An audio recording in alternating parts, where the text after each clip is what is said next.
Well, John, let's talk about Tuesday. First of all, you had your first full training session with everyone together. How did you find it?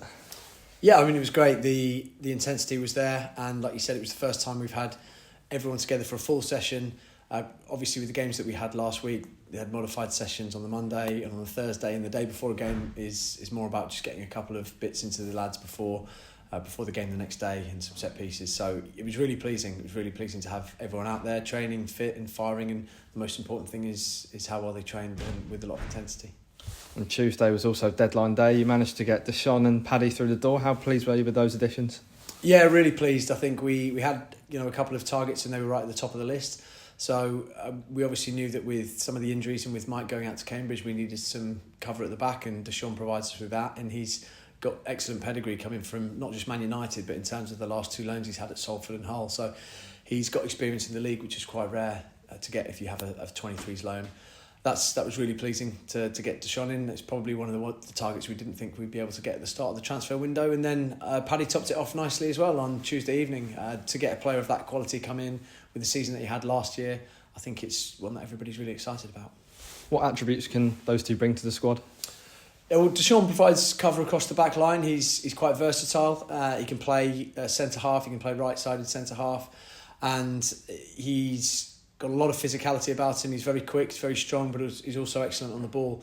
And when he has gone out on loan, he's done brilliantly well. So that experience that he can provide, even though he's only young, he's only 22, he is going to provide us with a bit more experience in terms of cover at the back.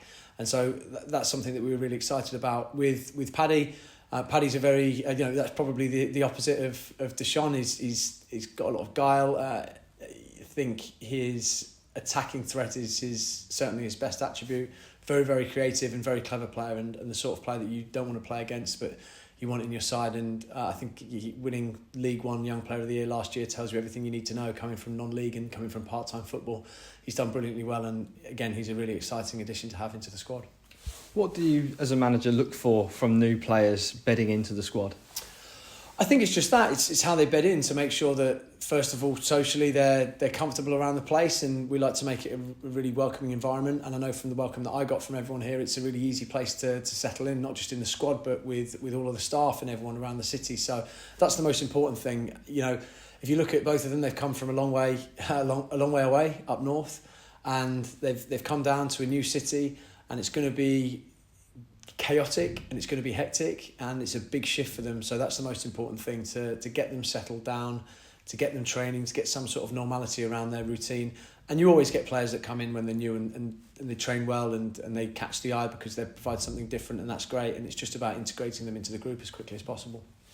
On to the weekend, back at Fratton Park, Barnsley are the visitors. What are you expecting from them? A very good side who I saw play last night at Oxford and were excellent, very well organised.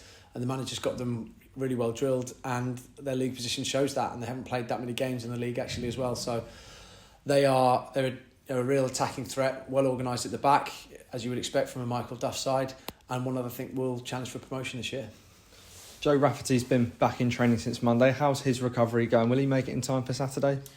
Yeah, we'll have a look at Joe tomorrow and see how he's done, but he's been back in full training this week, which is really pleasing. So it's great to have an extra body around and possibly in contention for Saturday, which is brilliant from our perspective, because I think we've missed him since he's come out. Zach's done absolutely brilliantly, but to have a bit of competition across the right back area, I think with Kieran as well and with Sean that can come in and possibly play there, that's really exciting for us to have those sort of options.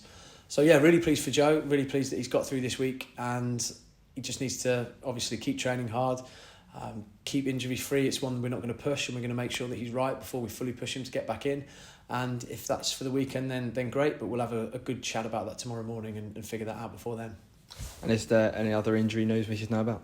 No, everything is as normal at the moment, which is great for me and gives me a bit of a selection headache going into the weekend.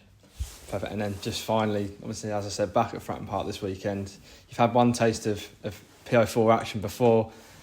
What are your sort of memories of that sort of 2 weeks on, and how much are you looking forward to experiencing that again? Yeah, I mean, it was an amazing weekend to come in on the Friday in that sort of whirlwind atmosphere and everything that went on here, and then at the ground on Saturday was absolutely incredible. Obviously, to win the game made it very, very special, and to hear what I heard in the second half, which was Fratton Park, I think at its best, it was brilliant. That's what we need. The players feed off it. I know the fans feed off what they see on the pitch, and the combination of the two is really potent. And I think that hopefully we can make Fratton Park a real force to be reckoned with again tomorrow for the rest of the season and beyond. And yeah, it's a real privilege to be in the home dugout there, and it's actually quite a relief to not be on the receiving end of obviously what you see at Fratton Park every week.